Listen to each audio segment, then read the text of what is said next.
埃及空军打算一口气采购48架歼十 C， 看上去合情合理，值得拥有。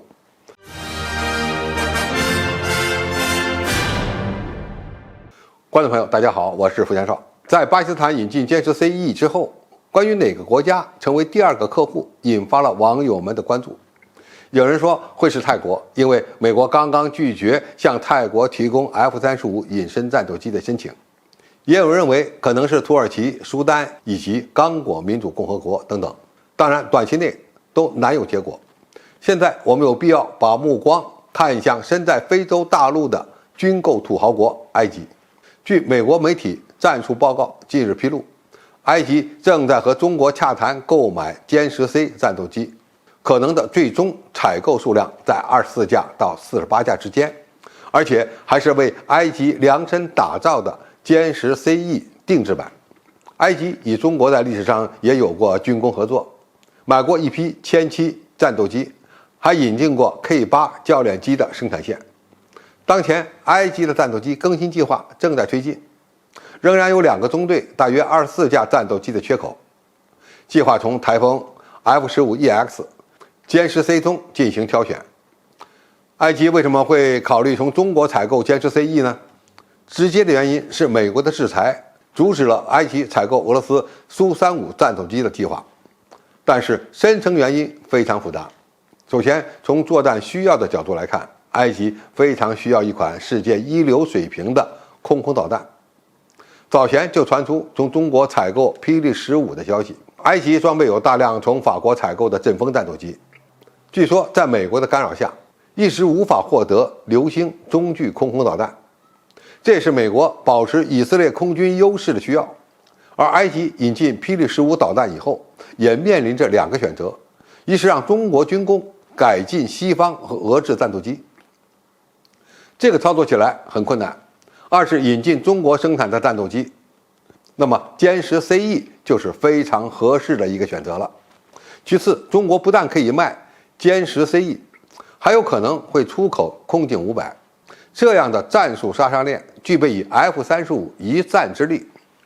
在埃及无法获得隐身战斗机，而且西方预警机落后于中国的情况下，引进歼十 C-E 的同时，引进一整套中国的空中作战指挥控制系统，以对抗以色列的 F-35隐身战机，也是比较合理的选择。最后，埃及目前引进战斗机还有3个选项：一是计划从欧洲买台风战斗机，但是单价呢要超过1亿美元；二是从美国买 F-15EX， 这同样非常贵，而且呢还会阉割性能，并附带相应的政治条件；第三，从俄罗斯引进先进战机，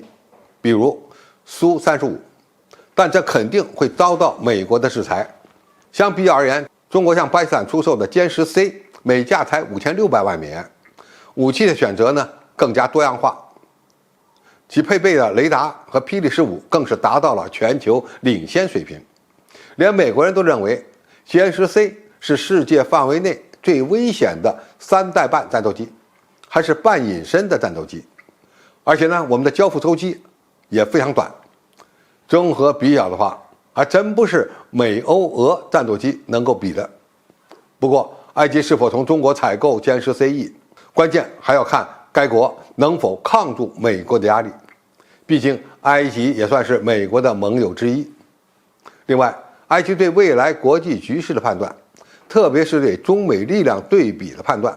也可能是重要的参考因素。战斗机交易的主导因素从来都是地缘政治，武器装备性能的重要性只是其次。中国虽然想向埃及出口歼十 C-E， 而且性能呢还非常优秀，但是也不能上杆子卖。对此我们不必太着急，军火出口需要利润，中国不可能给所有的国家出口歼十 C-E 时都像巴基斯坦那么便宜，所以这笔交易最终是否能够达成，还存在着较大的变数，